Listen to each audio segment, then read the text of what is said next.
Hello दोस्तों, आप सभी का स्वागत है a great warrior in the north part 6 में। तो पार्ट 6 की शुरुआत में हम यॉर्क सिटी को देखते हैं जो कि गुलामों को बेचने का बेस है।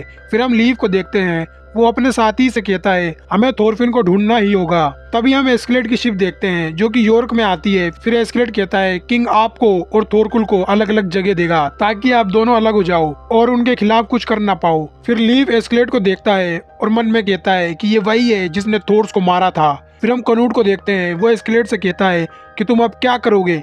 एस्केलेट कहता है अब तुम्हें यहाँ मरना होगा। और तभी कनूट को एक तीर आके लगता है जिससे वो नीचे गिर जाता है। फिर हम थोरफिन को देखते हैं, वो उस आदमी के सामने आ जाता है जिसने तीर चलाया होता है और उसे हवा में उड़ा देता है, जिससे वो आदमी लीव के आगे जाके गिरता है। और तभी थोरफिन उसके अंदर अपना चाकू घुसा देता है, जिसे देख लीव की आंखें खुली की खुली रह जाती हैं। तभी वहाँ यॉर्क का कमांडर आता है और थोरफिन को कहता है तुमने ही तीर चलाया था। थोरफिन कहता है मैंने नहीं, इसने तीर चलाया था। पर कमांडर उसका यकीन नहीं करता, जिस वजह से थोरफिन उसे एक जबरदस्त चाटा मारता है जिससे वो नीचे गिर जाता है। और एक सिपाही थोरफिन के चाकू देख के कहता है तुम तो थोरफिन हो जिसने थोरकुल द टोल को डुएल में हराया था, यानी 1v1 में हराया था। जिसे सुन के सब हैरान हो जाते हैं और लीफ उसे कहता है तो तुम थोर्स के बेटे थोरफिन हो, और उसे गले लगा के रोने लगता है। फिर हम देखते हैं जिसे तीर लगा होता है वो कनूट नहीं होता बल्कि कोई और होता है। और ये सब एस्केलेट का प्लान था ताकि और कोई भी कनूट पर हमला ना कर सके। फिर हम थोरफिन और लीव को देखते हैं। लीव कहता है तो तुम बदले के लिए यहाँ हो। थोरफिन कहता है हाँ, मैं यहाँ बदले के लिए हूँ। और फिर वो कहता है विनलैंड कैसा है, क्या तुम वहाँ दोबारा गए। लीव कहता है तुम अपनी माँ और बहन के बारे में क्यों नहीं पूछ रहे हो। तुम्हारे जाने के बाद हेल्गा की तबीयत बहुत खराब हो गई थी, तुम वापस घर चलो। जिसे सुन के थोरफिन वहाँ से जाने लगता है। तब लीव कहता है अब बहुत हो गया, अब घर चलो। फिर थोरफिन गुस्से से कहता है जब तक एस्केलेट जिंदा है मैं घर नहीं जाऊंगा। जिसे सुन के लीव सोचता है आखिर एक हंसता खेलता बच्चा आज इतना गुस्से वाला कैसे बन गया है। फिर हम अगले सीन में सबको बातें करता देखते हैं। एस्केलेट सबके सामने अपना प्लान बताता है, जिसे सुन के गुन्नर वहाँ से चला जाता है। और तब एस्केलेट कहता है प्रिंस मुझे गुन्नर पे शक है। फिर हम गुन्नर को देखते हैं, वो एक सिपाही से बात कर रहा होता है और दूर से थोरफिन ये सब कुछ देख रहा होता है।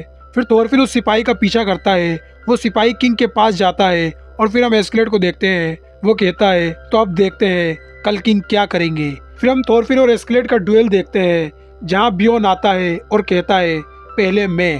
फिर बियोन कहता है तुम सबसे नफरत करते हो पर मैं सिर्फ तुम्हारा दोस्त बनना चाहता हूँ, सिर्फ दोस्त। और फिर वो दोनों हमला करते हैं और एस्केलेट की तलवार से बियोन मर जाता है, जो कि बहुत इमोशनल सीन होता है।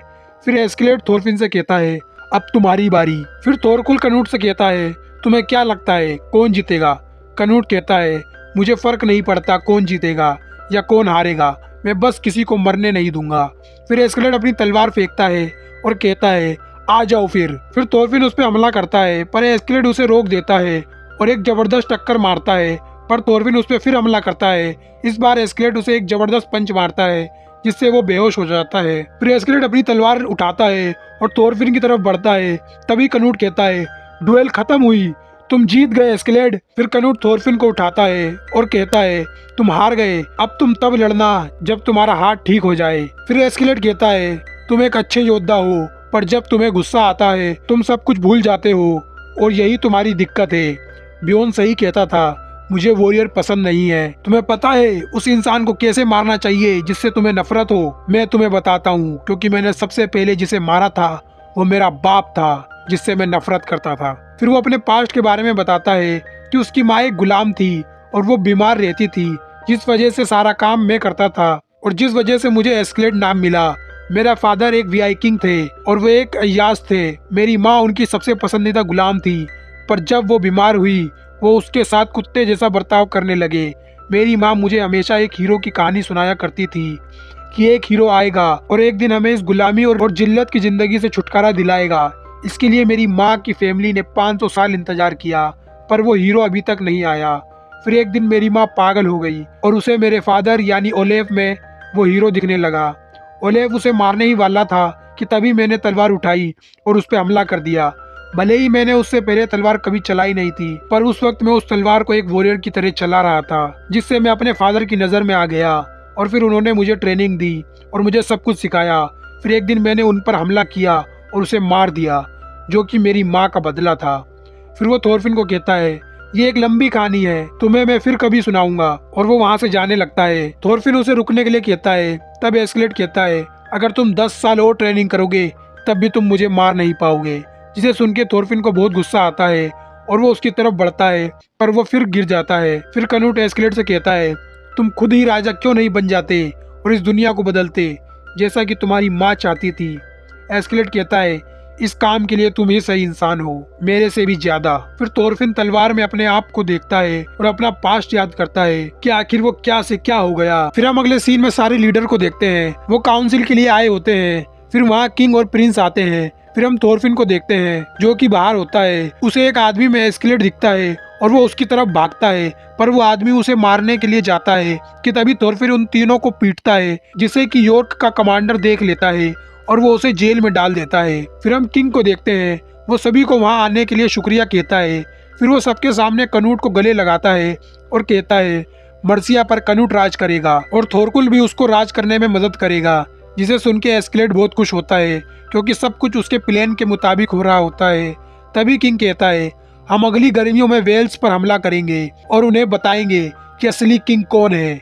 जिसे सुन के एस्केलेड के होश उड़ जाते हैं। फिर हम थोरफिन को देखते हैं। वहाँ लीफ आता है और कहता है, तुम मेरे साथ घर चलो आइसलैंड। भले ही तुम अपने लिए मत जाओ, पर मेरे लिए, मेरे थोर से किए हुए वादे के लिए घर चलो। फिर हम फ्लोकी और किंग को देखते हैं। फ्लोकी कहता है, मैं इस बात की गारंटी देता हूँ कि एस्केलेड का वेल्स से कोई कनेक्शन है। जब आपने वेल्स का नाम लिया था उसके फेस पे मैंने एक डर देखा था। फिर हम एस्केलेड को देखते हैं। वो मन में ही सोच रहा होता है कि अब क्या किया जाए।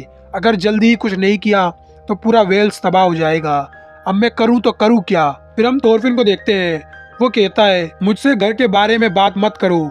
फिर लीफ कहता है, पश्चिम में बहुत दूर एक जगह है जहाँ फल है, फूल है और गर्म जमीन है, जिसे हम विनलैंड कहते हैं। जब तुम मेरे साथ घर चलोगे और सब ठीक हो जाएगा तब हम साथ में उस जगह जाएंगे। अगर थोर साथ जिंदा होता तो वो भी यही चाहता कि हम ऐसी जगह जाएं जहाँ कोई लड़ाई ना हो और शांति ही शांति हो। फिर अगले सीन में हम एस्केलेड को देखते हैं। किंग उसकी काबिलियत और कनूट को सही सलामत वापस लाने के लिए उसे इनाम देते हैं। तब एस्केलेड कहता है, महाराज, आपको वेल्स पर हमले के बारे में दोबारा सोचना चाहिए, क्योंकि हम 10 साल से इंग्लिश मैन से लड़ाई कर रहे हैं जिससे हमें काफ़ी नुकसान हुआ है। तो पहले हमारे हुए नुकसान की भरपाई करनी चाहिए और तब कुछ आगे के लिए सोचना चाहिए। जिसे सुन के किंग एस्केलेड की तरफ बढ़ता है और कहता है, हमें तुम्हारे जैसे ही लोगों की ज़रूरत है जो हमें राज करने में मदद करें। फिर वो उसे गले लगाते हैं और उसे कहते हैं, या तो तुम कनूट को मुझे दे दो या मैं वेल्स का नामो निशान मिटा दूंगा। अब ये तुम्हारे ऊपर है, तुम्हारे लिए कौन ज्यादा जरूरी है। फिर हम थोरफिन को देखते हैं। वो लीव के साथ शिप पर होता है, पर तभी उसे कुछ महसूस होता है और वो वहां से चला जाता है। फिर हम एस्केलेड को देखते हैं। वो किंग को कहता है, ये क्राउन तुम्हारे फेस पे अच्छा नहीं लग रहा है, तुम एक बूढ़े आदमी हो। जिसे सुन के सब हैरान हो जाते हैं और तभी सिपाही उस तक बढ़ते हैं कि वो कहता है, अगर कोई आगे बढ़ा तो मैं किंग का सर उड़ा दूंगा। फिर किंग उसे वार्निंग देता है, अपनी तलवार हटा लो, मैं तुम्हें माफ कर दूंगा। तभी फ्लोकी उसकी तरफ गिलास फेंकता है और सिपाहियों को आगे बढ़ने के लिए कहता है कि तभी एस्केलेड किंग का सर उड़ा देता है, जिसे देख कनूट और बाकी सब शौक हो जाते हैं। फिर कनूट उसे मारने का ऑर्डर देता है। फिर हम थोरफिन को देखते हैं। वो भी वहां आ जाता है और खिड़की से देखता है एस्केलेड अकेला ही सारे सिपाहियों से लड़ रहा होता है, जिसे देख वो भी हैरान होता है कि आखिर यहाँ चल क्या रहा है। फिर थोरफिन अंदर की तरफ भागता है, पर एस्केलेड सारे सिपाहियों को एक एक करके मार रहा होता है।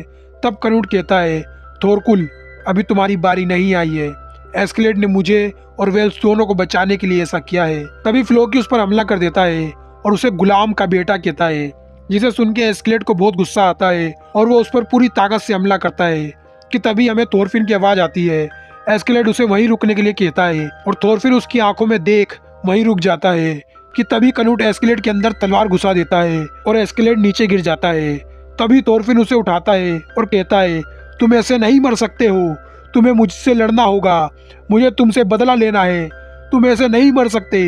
तब एस्केलेड कहता है, तुम अब अपनी लाइफ कैसे जियोगे थोरफिन, तुम मेरे बिना क्या करोगे। तुम्हें सोचना है, तुम्हें वहां जाना है जहां थोर्स चाहता था। यही तुम्हारी लड़ाई है, एक सच्चा योद्धा बनने की, बिल्कुल तुम्हारे फादर की तरह। और तभी एस्केलेड मर जाता है और कनूट थोरफिन से कहता है, मुझे इसके लिए माफ करना थोरफिन, अब तुम जहाँ जाना चाहते हो जा सकते हो। जिसे सुन के थोरफिन उस पर हमला कर देता है, पर थोरकुल थोरफिन को पकड़ लेता है और उसे रोक देता है कि तभी सब उसे मारने के लिए आ जाते हैं। पर कनूट सबको रोक देता है और कहता है अब मैं फैसला करूंगा क्या होगा और क्या नहीं। फिर कनूट क्राउन पहनता है और कहता है अब से इस आर्मी और इंग्लैंड का लीडर मैं हूँ और मैं ये फैसला करता हूँ कि हम वेल्स पर हमला नहीं करेंगे, पहले हम अपनी जरूरतों को पूरा करेंगे। फिर अगले सीन में हम थोरफिन को देखते हैं जिसके हाथ से वो चाकू नीचे गिरता है और फिर हमें कुछ नए लोगों को दिखाया जाता है जिनसे हम अनजान होते हैं और यही ये कहानी खत्म हो जाती है। तो दोस्तों अगर आपको ये वीडियो अच्छी लगी हो तो वीडियो को लाइक जरूर करें और अगर आप चाहते हैं कि जब इसका सीजन 2 आए मैं उसका भी रिव्यू करूं तो इस वीडियो पे फटाफट से 100 लाइक्स कंप्लीट करा दो। कमेंट में जरूर बताना कि आपको ये स्टोरी कैसी लगी।